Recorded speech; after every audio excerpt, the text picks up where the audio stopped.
দ্রুত চলে আসেন। 2 মিনিট লাগবে, 2-3 মিনিট লাগবে। এই ভাই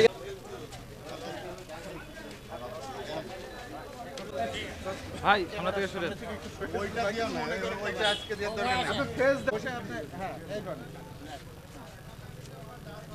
এটা পড়ে দেখবা ঠিক আছে ভাই সইজান এই ভাই সামনে থেকে সরেন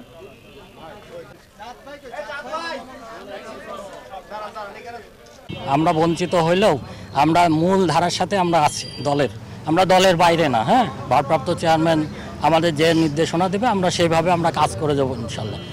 এই 31 দফা আমাদের ভারপ্রাপ্ত চেয়ারম্যান জনাব তারেক রহমান ঘোষণা করেছেন যে এই যে 16টা বছর বাংলাদেশের যে বিশৃঙ্খলা, হত্যা, গুম, নির্যাতন, জুলুম, অত্যাচার সমস্ত সেক্টরে যতগুলো সেক্টর আছে, নির্বাচনে ভোট কেটে নেওয়া সব কিছু ধ্বংস করে দিয়েছে। তো এখন আমাদের নেতাই 31 দফার ভিতরে দিয়েছে এই রাষ্ট্র মেরামতের জন্য, গণতন্ত্র ফিরে আসার জন্য। হ্যাঁ, এইভাবে আমরা কাজ করব তার নির্দেশনা মতো। আমরা এই আন্দোলন চালায় যাব। বর্তমান কুষ্টিয়া জেলা যে বিএনপির কমিটি আছে, এই কমিটিতে আমরা বারবার এই কমিটিকে আমরা প্রত্যাখ্যান করেছি।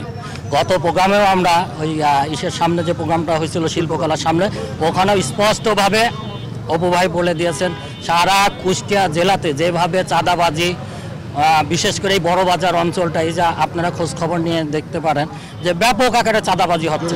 আমাদের পরিষ্কার কথা, আমাদের দলের যদি সে কুষ্টিয়া জেলার ভিতরে যে কোনো জায়গায় এই চাঁদাবাজি, হত্যা, লুণ্ঠন কিংবা জমি দখল এই ধরনের কোনো কর্মকাণ্ডের সাথে জড়িত থাকে, তাহলে প্রশাসনকে উদ্দেশ্য করে আমরা বলতে তাদেরকে আপনারা শাস্তি ব্যবস্থা নিয়েন।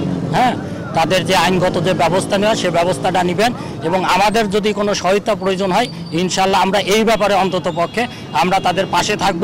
এবং এই যে বড় বাজার কেন্দ্রিক দোকান মালিক সমিতি আছে আমাদের কাছে, আমরাও একটা দোকান মালিক সমিতিতে আছে, নানান ধরনের সমস্যাগুলো আমাদের কাছে এখান থেকে যে বলে, এই ব্যাপারেও আমাদের কথা হচ্ছে যে কোনো রকম এখানে চাঁদাবাজি, কোনো উচ্ছৃঙ্খলতা যদি হয়, কোনো রকম লুটপাট হয়, তাহলে আমাদেরকে জানাইলে আমরা সে ব্যবস্থা ইনশাল্লাহ প্রশাসনকে সাথে নিয়ে আমরা ইনশাল্লাহ সে ব্যবস্থা নিই।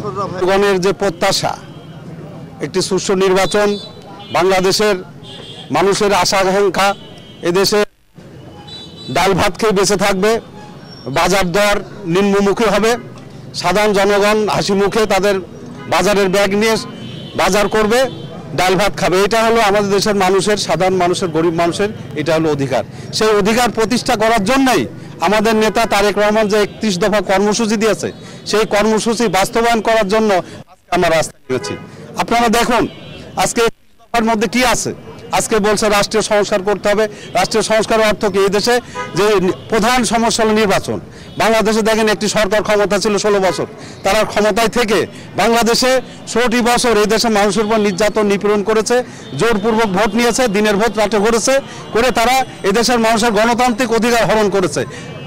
তারেক রহমান এই 31 দফা কর্মসূচি একটাই কারণ দিয়েছে যে 31 দফার মধ্যে সব কিছু নিহিত আছে। আমরা চাই বাংলাদেশের একটি সুষ্ঠু নির্বাচন হোক, এদেশের জনগণ সুষ্ঠুভাবে ভোট দিয়ে তাদের মন মতো একটা সরকার প্রতিষ্ঠাতা করবে।